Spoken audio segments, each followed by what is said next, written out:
Next is from Keith Morrison. Subject is that's not how you handle disagreements. DI, you said swinging on a guy is not how you handle business in 2023. If a man, one, pushes you or two, kicks in your door, you 100% have the legal right to defend yourself.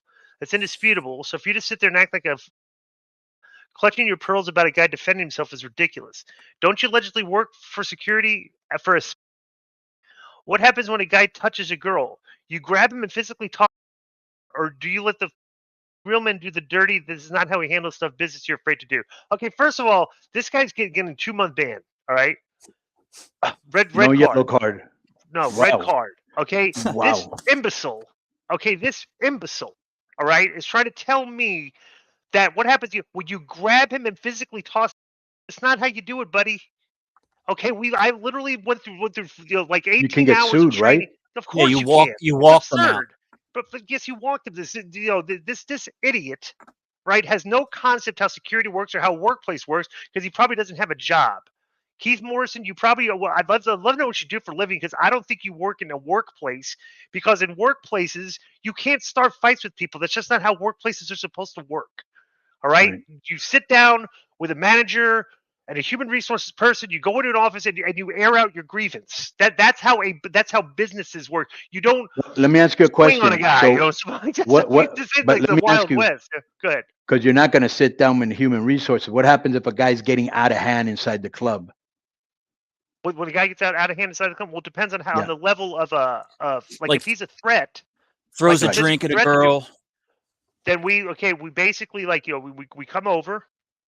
And we ask the guy, if the guy's immediately, physical, right? You do have you can subdue him, tell him stop resisting, get the guy to, and you walk the guy out. You continuously tell the guy stop resisting, subdue him, don't hurt him, and you walk the guy out. You never punch. Can I ask you one more question? Punching the guy. Go ahead. Let me ask you a question. How do you subdue him? You stick his arms behind his back, or how do you usually subdue him? Well, bro, you gotta understand. If it's a guy, right? It's one guy, and it's hard to describe. But just imagine if you're a guy, and 5 guys have surrounded you, and they all outweigh you by 100 pounds. Yeah, you're probably going to. They usually are submissive, right? Because that's what we do in security. We hire big guys, like big Samoan guys, and stuff, and they're very to basically. So they're just their appearance dissuades people from becoming fat. And 5 of them looking too. Around going, these guys are going to kill me, right? Yeah.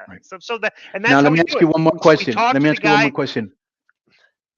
Are you ever the guy that has to go there and say, "Hey, my friend, you're gonna have to leave the premises because you're getting out of hand"? Do you do that or no? Oh yeah, yeah. Okay. I've had. Have you ever had a guy? Let's say that happens. Let's say that happens, and I go. What happens next? We get 84 to quad 3. I get it right over 3 or 4 more guys show up, and the guy. And bro, 99% of the time.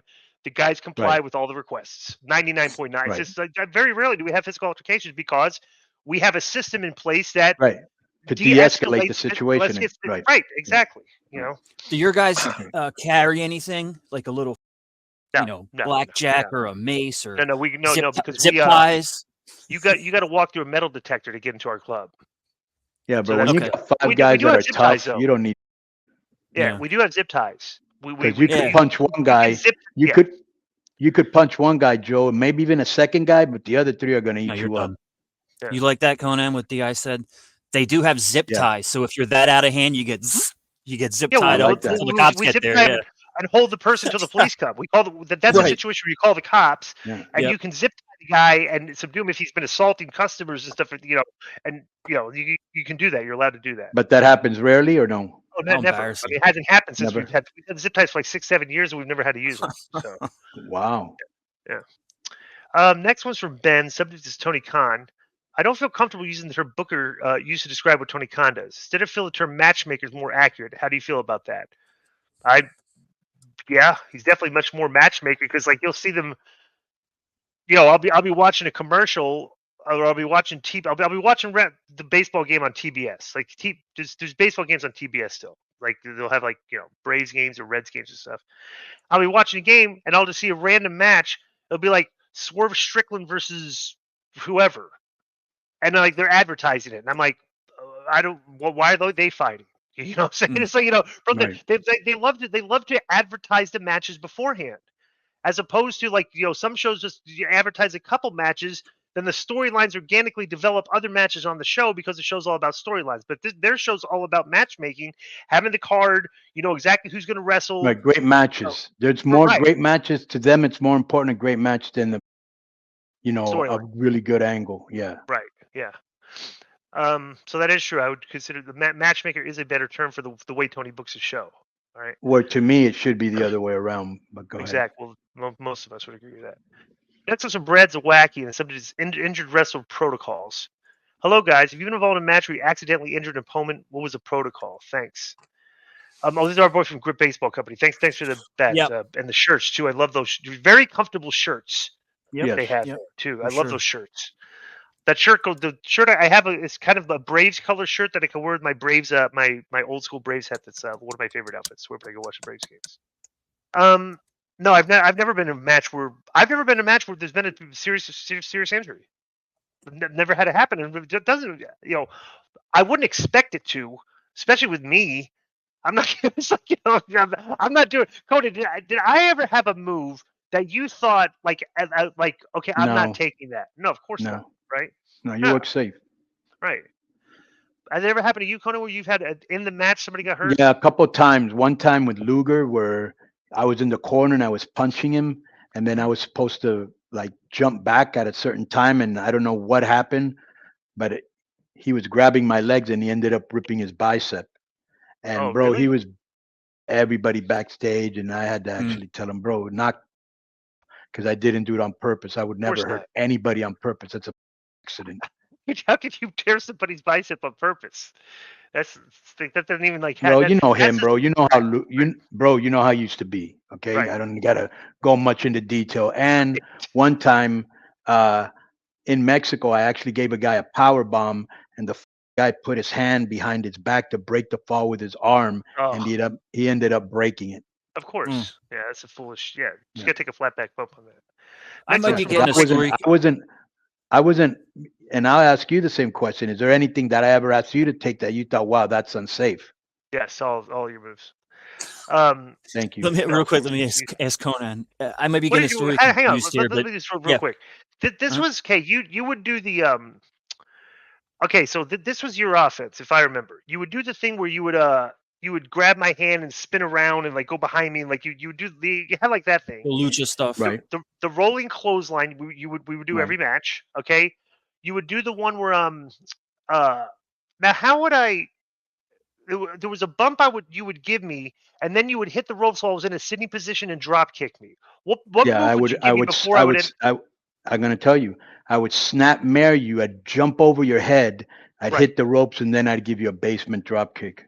Right. Okay. And you also would do the back heel kick, spin around into the into the X Factor. And then we started doing the spot where you would take your shoe off and throw it at me in the corner. And literally that was the offense that you would get in the match. Right. That's all I needed. My offense would be the neck breaker, running neck breaker. I'd do the front ass bump and then hit the ropes in the clothesline. The Russian leg sweep.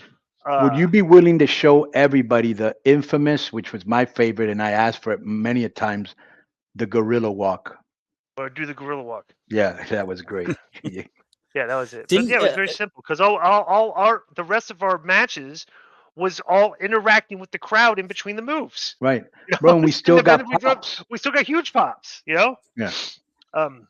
Didn't you tear a bicep not that long after that, Conan?